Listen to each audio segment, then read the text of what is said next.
যাচ্ছি। এই জায়গাটা বসো। ফোনটা ধরে ওখানে বসো। নেট যাচ্ছে, নেট গুলিয়ে গেলে ওইটাও গুলিয়ে যাবে।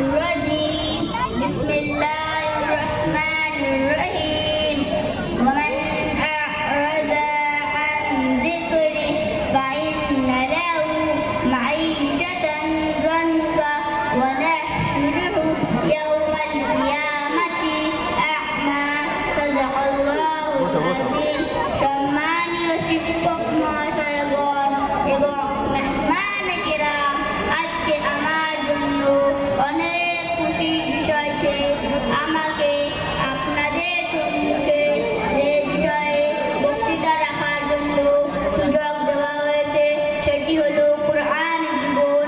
বিষয়বস্তুর উপর আল্লাহ তাআলা বলার তৌফিক দান করুন, আমিন।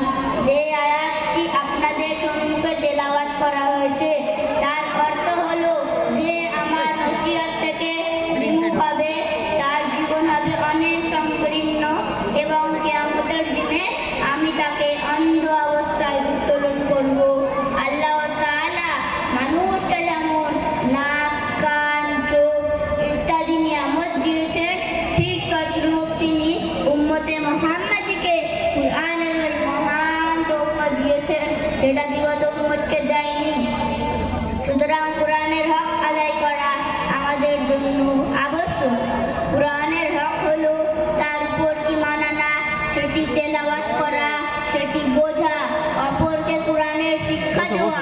কিন্তু পরিতাপের বিষয় হলো মানুষ এটা বুঝতে যে কোরআন জাদুমন্ত্রের কিতাব, কোরআন ঝাড়ফুঁকের কিতাব, কোরআন কেবল মুসিবতকে দূরকারী কিতাব, কোরআন দোকান ও বাড়িতে বরকতের জন্য পড়ার কিতাব, কোরআন মৃত্যুদের জন্য ইসালে সওয়াবের কিতাব। অথচ রাসূল সাল্লাল্লাহু আলাইহি ওয়াসাল্লাম ইরশাদ করেছেন, হে কোরআনওয়ালা, এই কোরআনকে পশ্চাতে ফেলে দিও না এবং সকাল সন্ধ্যা এটি তেলাওয়াত করো। যেমন এর হক আছে এর প্রচার করো এবং সুন্দর আওয়াজে এটি তেলাওয়াত করো এবং এর মধ্যে চিন্তা ভাবনা করো, তোমরা সফল হয়ে যাবে। বিদায় হজের সময় রাসূল সাল্লাল্লাহু আলাইহি ওয়াসাল্লাম বললেন, আমি তোমাদের মাঝে ওই জিনিস ছেড়ে যাচ্ছি যতক্ষণ সেটিকে তোমরা আঁকড়ে ধরে রাখবে তোমরা পথভ্রষ্ট হবে না, আর সেটি হলো কুরআনে কারীম। সম্মানীয় শ্রোতা মণ্ডলী, এটাই সেই কোরআন যে মানুষকে সফলতার রাস্তা দেখিয়েছে। এটাই সেই কোরআন যে মানব সম্প্রদায়কে জীবন যাপন করার উত্তম পন্থা বলে দিয়েছে। এই সেই কোরআন যে হক ও বাতিলের মধ্যে পার্থক্য করেছে।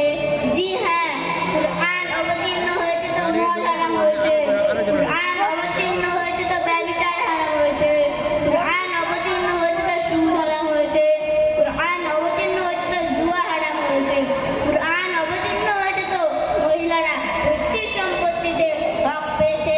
মোট কথা আল্লাহ তাআলা কুরআনে কারীমকে পরিপূর্ণ ব্যবস্থা রূপে প্রদান করেছেন। সুতরাং আমাদের জন্য জরুরি হলো কুরআন জীবন গড়া। যদি আমরা এমনটা না করি এবং কুরআনের উপরে আমল ছেড়ে দিই তাহলে এমন মানুষদের জীবন হবে সংকীর্ণ এবং মৃত্যুর পর তাদেরকে অন্ধ করে তোলা হবে।